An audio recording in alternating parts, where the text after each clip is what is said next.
आज ही तो साल खत्म होने को आया है और इस साल कुछ ऐसे चिंटू फोन्स की लिस्ट है मेरे पास जो हमें पोपट बनाने के लिए लॉन्च किए गए थे। और मेरा जो सिलेक्शन है वो प्राइस के हिसाब से है। कोई भी फोन बहुत ज्यादा खराब अपनी प्राइस की वजह से ही होता है। देखते हैं किसने किया है गड़बड़ घोटाला और शुरू करते हैं हम लोग हवाबाजी से। हवाबाजी से मेरा मतलब है बहुत ही अल्ट्रा थिन फोन्स निकाले गए हैं। आईफोन ने निकाला, आईफोन एयर 1,20,000 के आसपास निकला था। क्या ही गंदा फोन था, मतलब कि बैटरी तो ज़्यादा है नहीं उसमें। कैमरा एक ही कैमरा दे के रख दिए, कैमरा क्वालिटी भी अच्छी नहीं आ रही है। यार इतना महंगा फ़ोन कोई बस हल्का फ़ोन रखने के लिए क्यों इन्वेस्ट करेगा। बहुत ही कम लोग होंगे ऐसे जो लोग चिल्ला रही है। यार देखो आवाज तो नहीं आ रही, अच्छा नहीं आ रही तो कंटिन्यू करती हूँ। ऐसा है यार मुझे तो आ रही है। इतना महंगा फोन, उसका जो कैमरा मॉड्यूल देख लो, मतलब उसकी जो थिकनेस है वो बिल्कुल जितना फोन है ना उतनी ही थिकनेस है। और उसको एक्सक्लूड करके ये लोग मार्केट करते हैं कि हमने बहुत पतला फोन बनाया है। अरे भाई पतला फोन है तो कैमरा मॉड्यूल को भी पतला करना था ना, नहीं तो क्या मतलब इतनी कम बैटरी देने का। और उससे पहले सैमसंग ने भी ऐसा कुछ किया, S25 Edge निकाल के, वो भी बिल्कुल महंगा फोन था। उस प्राइस रेंज में तो कोई S25 अल्ट्रा ही खरीद ले यार। एक इनका ऑब्सेशन हो गया था ना, पतला फोन निकालेंगे, बैटरी कम देंगे, कैमरा भी प्राइस के हिसाब से वाहियात दे देंगे, लेकिन कोई चू तक नहीं करेगा क्योंकि हमारे फैंस हैं, हमें खरीदेंगे। लेकिन ऐसा हुआ नहीं। इनकी सेल इतनी ज़्यादा ड्रॉप हो गई कि जो चाइनीज़ ब्रांड्स हैं उन्होंने कहा यार हम ना इस पे इन्वेस्ट कर रहे हैं अपना पैसा, हम अल्ट्रा थिन फ़ोन नहीं निकालेंगे, इसमें पैसा नहीं लगाएंगे। और आईफोन एयर की तो हालत इतनी ज़्यादा ख़राब है कि जो इनका सप्लायर है फॉक्सकॉन, उसने तो भाई सप्लाई में गिरावट ला दी है।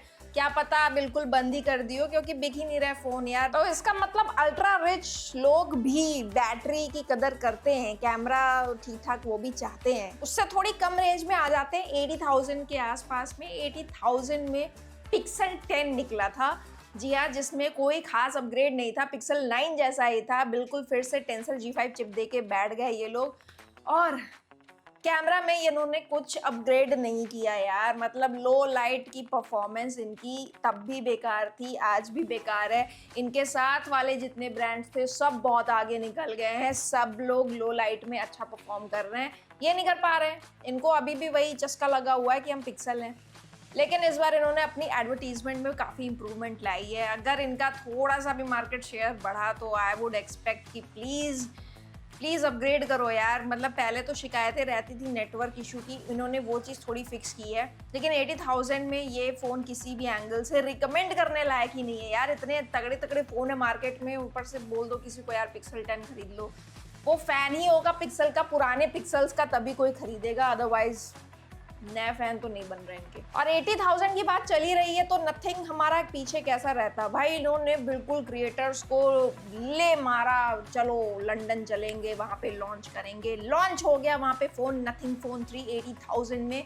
लेकिन ये फ़ोन का जो प्रोसेसर है बिल्कुल 30,000 फ़ोन के प्रोसेसर वाला था। कैमरा भी बिल्कुल 40,000 वाले मतलब फ़ोन जैसा ही था। पाप है, घंघोर पाप हो रहा है ये हमारे साथ। लेकिन जो लोग हैं वो इस बात को समझे। कोई मेरे ख्याल से ज़्यादा कुछ खास सेल हुई नहीं। तो जब BBD सेल आई थी यार, एक दिन ऐसा आया, इन्होंने एस्ट्रोलॉजी से निकाला होगा कि कौन सा दिन ऐसा रखा जाए कि जब ये फ़ोन 28,000 में बेचा जाए विदाउट एनी एक्सचेंज ऑफर। भाई बहुत लोग लपेटे इस ऑफर को, बाद में इन्होंने फिर से चेंज कर दिया, 35,000 के अराउंड बेचने लगे, 40,000 के अराउंड फिर आ गया एक्सचेंज लगा के। मतलब जिन्होंने ये ओरिजिनल प्राइस पे खरीदा होगा ना यार, बहुत बुरा फील हो रहा होगा उन लोगों की हमारे साथ तो स्कैम हो गया। बाद में ये लोग एक्सचेंज ऑफर ला के 40 का बेचने लगे, 35 का भी बेचने लगे।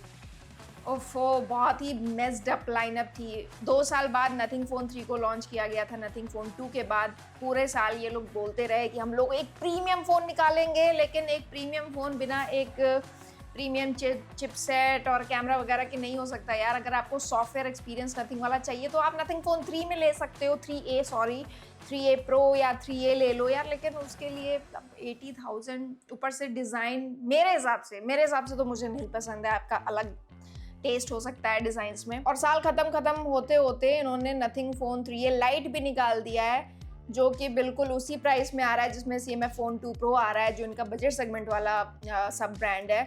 लेकिन उसमें तो फिर भी टेलीफोटो मिल जाता है, इसमें तो टेलीफोटो भी नहीं है। डाउनग्रेड करके निकाले हैं CMF से भी और प्राइस वैसे ही दे दिया। भाई 15,000 में दे देते, लेकिन 15,000 में ये देते तो फिर कहते कि नहीं हमारा बजट सेगमेंट वाला फ़ोन थोड़ी है, नथिंग, बजट वाला तो CMF है। तो ये लोग क्या करना चाह रहे हैं ये तो यही जाने। ग्लिफ लाइट वगैरह भी इसमें कोई था नहीं और ऐसी कोई खास रिव्यूज़ भी नहीं है फ़ोन के, तो इसलिए शायद मैं इसको रिव्यू भी ना करूं। लेकिन अब आते हैं कुछ एवरग्रीन बेकार फोन्स की तरफ जो साल दर साल खराब परफॉर्मेंस किए जा रहे हैं, जैसे कि ओप्पो की F सीरीज़। और आपने इंस्टाग्राम वगैरह पे कई बार देखा होगा कि इस फ़ोन को वॉशिंग मशीन में धोया जा रहा है, कार चढ़ाई जा रही है, हथौड़े मारे जा रहे हैं, आइस क्यूब में जमाया जा रहा है, क्योंकि इस फ़ोन में ड्यूरेबिलिटी दिखाने के अलावा और कुछ है ही नहीं यार। क्या दिखाओगे, प्रोसेसर उतना स्ट्रांग नहीं है, कैमरा परफॉर्मेंस उतनी स्ट्रांग नहीं है, डिस्प्ले आजकल सारे फ़ोन दे ही देते हैं। तो मैं तो कभी रिकमेंड नहीं करती कि यार अभी आप F सीरीज़ अभी ओप्पो का लो। साथ ही साथ रेडमी ने भी अपने क्या जो फ़ोन्स निकाले हैं वो भी किसी काम के नहीं थे। जितने इसके कॉम्पिटिटर्स हैं उनके आगे आप रेडमी फ़ोन को अभी आप रिकमेंड ही नहीं कर सकते किसी भी पर्सन को। ऐसा हो गया है रेडमी का फ़ोन। एक टाइम था जब ये अपनी नोट सीरीज़ निकाल के नोट छापते थे इंडिया में, क्योंकि यार बिल्कुल बेहतरीन सीरीज़ होती थी यार नोट सीरीज़ इनकी। और अब क्रेज़ नहीं रह गया है, कोई नए फ़ैन इनके नहीं रह गए हैं। पुराने जो रेडमी के फैंस हैं वही शायद अभी भी हैं। लेकिन जो बहुत ज़्यादा कोशिशें कर रहा है इंडिया मार्केट में वो है रियलमी, जो हर एक महीने में 10 फ़ोन लॉन्च कर देता है। मैं एग्जैजरेट करके बोल रही हूँ, लेकिन इन्होंने रियलमी नंबर सीरीज़ की 14 लाइनअप भी निकाली है, 15 की भी निकाली है। लेकिन अच्छा, उन सबको हटा के मैं एक पर्टिकुलर फ़ोन की बात करूँगी, रियलमी 14X फॉर 15,000 में लॉन्च हुआ था।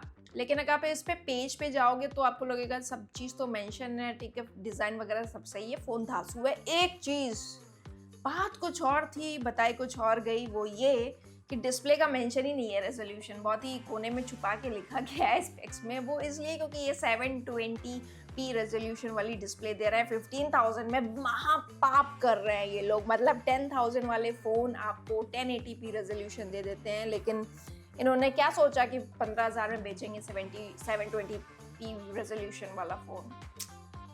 पता नहीं है कैसे कॉन्फिडेंस आता है। वैसे रियलमी के फ़ोन्स इनके चलते हैं, बिकते तो काफ़ी हैं, नंबर सीरीज़ काफ़ी बिकती है, लेकिन आप लॉन्च के टाइम खरीदोगे तो 3 महीने बाद तो उसकी प्राइस गिर जाती है, तो 3 महीने बाद ही खरीद लिया करो यार। वैसे मिड रेंज में आप सोच रहे होगे मैंने बजट का बता दिया, एक्सपेंसिव फ़ोन्स बता दिए, मिड रेंज में नहीं बताया। 30, 40, 50,000 के आसपास सैमसंग का ही एक फ़ोन निकला था, सैमसंग A56। जी हाँ, 55 निकला था, 56 भी इन्होंने 42,000 के आसपास लॉन्च किया था। नाउ इसमें भी प्रोसेसर एक्साइनस डाल के दे दिए ये लोग। कैमरा मॉड्यूल थोड़ा सा चेंज किया था दिखने में, लेकिन इन हैंड फील के अलावा इसमें कुछ और अच्छा था नहीं। इस फ़ोन के रिव्यूज़ उतने अच्छे निकल के नहीं आए थे, मार्केट में इसका क्रेज़ था नहीं, क्योंकि भाई डाउनग्रेड करके फ़ोन दे दोगे और 42,000 में बेचोगे, जहाँ पे एक से एक धुरंधर रणवीर सिंह बैठे हैं यार। A56 भी बिल्कुल 42,000 के हिसाब से मतलब बेकार फ़ोन था। इससे अच्छा आप S24 ले सकते हो, S24 FE ले सकते हो, लेकिन ये लेने का कोई मतलब नहीं बनता है 42,000 में। वैसे आपके हिसाब से कौन सा ऐसा चिंटू फ़ोन था इस साल का जो किसी को भी नहीं खरीदना चाहिए? वैसे इस वीडियो में इतना ही। पसंद आया हो तो हाइप कर देना और मैं आपसे मिलूंगी नेक्स्ट वीडियो में। Bye bye.